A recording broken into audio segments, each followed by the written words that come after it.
জুয়েল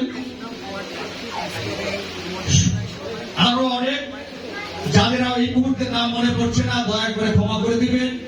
বিশেষ করে আজকে 27 নম্বরের যে আয়োজন যারা করেছেন, এখানে উপস্থিত দুলাল গাজী সাহেব সহ সম্মানিত অনেক সদস্যবৃন্দ উপস্থিত আছেন, সামনে বসা আছেন, অনেক মা বোনেরা আছেন। আপনাদের সকলকে আসসালামু আলাইকুম।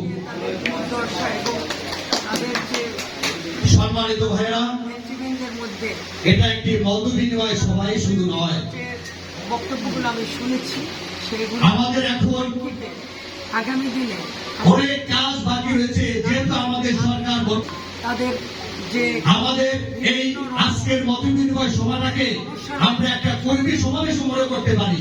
আমি সমাধান করব। আমাদের প্রত্যেকটি লোককে আমাদের আগামীতে তার হাত কিভাবে শক্তিশালী করা যায়, তাকে কিভাবে আমরা আরো উপরে উঠে দিতে পারি, সেই জনসম্পৃক্ততার জন্যই আমরা তাকে সমর্থন যোগাবো। এবং আশেপাশে যে সমস্ত ওয়ার্ডগুলি আছে প্রত্যেকেই আমরা সকল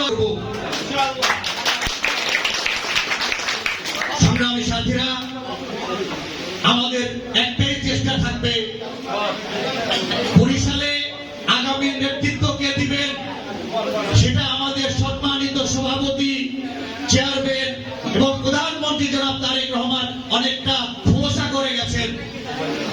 আপনারা সেই জিনিসটা মাথায় রেখে সমর্থন কিভাবে বাড়ানো যায়, আপনার নেতৃত্বকে শক্তিশালী করা যায়, সেভাবে চিন্তা করবেন, কাজ করবেন।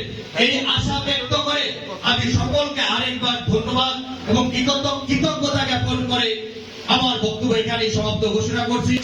অবরোধ খালেদা জিয়া অবরোধ, বাংলাদেশের জনবান্ধব প্রধানমন্ত্রী জনাব তারেক রহমান, এগিয়ে যাও, আমরা আছি তোমার সাথে।